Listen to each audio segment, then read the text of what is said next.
Сәлеметсіздер ме балалар? Бүгінгі сабаққа қош келдіңіздер. Бүгін біз сіздермен 67-ші сабақ қазақтың бас ақыны тақырыбын өтетін боламыз. Бүгінгі сабақтағы бірінші тапсырма түсініп оқы. Берілген үлгі бойынша жауап бер. Қазақтың бас ақыны Абай, шын аты Ибрахим Құнанбаев, одан асқан біз білетін ақын болған жоқ. Сөздің шырайлы, ажарлы болуына ойдың шеберлігі керек. Ұнамды, орынды болуына шыншылдық керек. Мағыналы, маңызды болуына білім керек. Абайда осы үшеуі де болған. Автор Ахмет Байтұрсынұлы. Бұрыннан білемін және де жаңа мәлімет. Сіздер үшін бұрыннан не білдіңіздер және де жаңа қандай мәлімет алдыңыздар, соны жазатын боламыз. Бұрыннан білемін, Абай Құнанбаев қазақтың ұлы ақыны ағартушысы екенін. Оның шын аты Ибрахим екенін білемін. Абайдың өлеңдері мен қара сөздері өте мағыналы екенін білемін. Жаңа ақпарат. Абай сөзінің шырайлы болуы үшін ойдың шеберлігі керек екенін айтылған. Сөздің ұнамды болуы үшін шыншылдық қажет екені. Сөздің мағыналы болуы білімге байланысты екені көрсетілген. Бұл пікірді Ахмет Байтұрсынұлы айтқанын білдім. Бұл жаңа ақпарат. Олай болса балалар, келесі екінші тапсырмаға назар аударыңыздар. Мәтінді түсініп оқы. Бала Абай. Биыл Абайдың жасы 13-ке толған еді. Бойы өскен, қол аяғы ұзарған. Ол атқа мініп жүруге жарағанымен үйден көп шықпайды. Өзге балалардан гөрі басқа бір ермек, бөлек бір дос тапты. Онысы әжесі, одан қала берсе шешесі. Абай биыл ғана анық байқағандай. Мұның әжесі біртүрлі әңгімеші екен, қызық сөйлейді. Әңгімесін дәмді ғып, қызықтырып айтады. Бірде Абай сырқаттанып жатып, әжесінен әңгіме айтуын сұраған. Сонда әжесі ойланып отырып: бұлдыр күн өткен, бұрынғыда кім өткен, деп кішкене тақпақтап бастап еді. Абай соны ұғып қалыпты. Келесі жолы әңгіме сұрағанда әжесінің тізесінен ақырын қағып: бұлдыр күн өткен, бұрынғыда кім өткен, деп тағы да әңгіме тілегенін білдіруші еді. Әжесі әуелде көп ертегілер айтқан.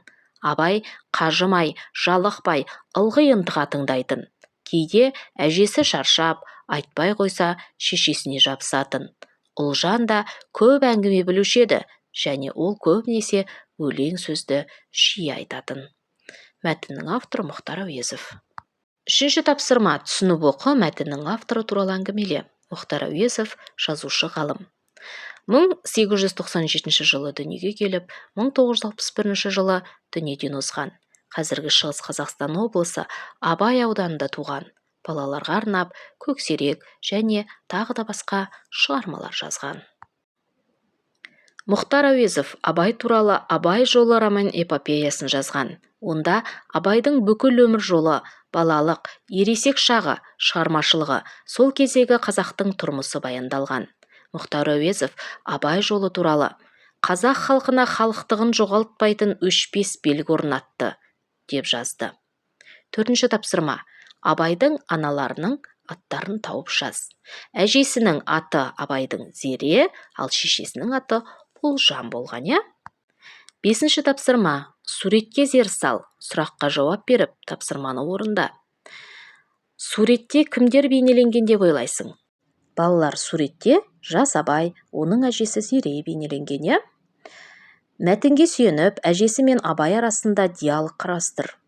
Әжесі мен Абай арасындағы диалог. Әже, маған тағы бір ертек айтып беріңізші. Жарайды, құлыным. Бұлдыр күн өткен, бұрынғыда кім өткен.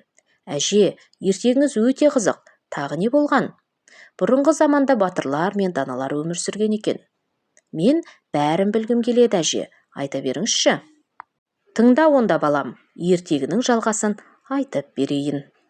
Алтыншы тапсырма. Мәтін бойынша берілген сұрақтарға жауап беріп, сөз жұмбақты шеш. Мәтін қалай аталады? Мәтін бала Абай деп аталады, Бала Абайдың жасы 13-ке толған еді. Абайдың әжесі әңгімесін қалай бастап еді? Үшінші. тақпақтап бастайды, иә? Төртінші сұрақ. Абай қайдан көп шықпайтын болды? Абай үйден көп шықпайтын болды. Бесінші. Абайға әңгімені кім көп айтушы еді? Абайға әңгімені әжесі көп айтатын. Алтыншы. Биыл әсіресе Абайдың бойы өскен. Жетінші. Абайдың шешесінің есімі кім? Абайдың шешесінің есімі, балалар, Ұлжан болған, иә? Ал Абай әжесінің әңгімесін қалай тыңдайтын? Абай әжесінің әңгімесін ынтыға тыңдайтын еді. Жетінші тапсырма. Сөз жұмбақтың жасыл түсті төркөздеріндегі сөз тіркесін дауыстап оқы. Балалар, сөз жұмбақтың жасыл түсті төркөздеріндегі сөз тіркесі Абай жолы деп аталатын, иә?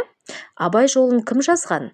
Абай жолы романын жазған Мұхтар Әуезов. Осымен балалар, біздің бүгінгі сабағымыз аяқталды. Келесі жаңа сабақта кездескенше сау саламатта болыңыздар. Каналымыз ұнап жатса тіркеліп, қоңыраушаны басып қоюды ұмытпаңыздар. Ал сұрақтарыңыз болса, комментарий бөліміне жаза өтіңіздер. Міндетті түрде жауап қайтаратын боламын. Келесі жаңа сабақта кездескенше сау саламатта болыңыздар.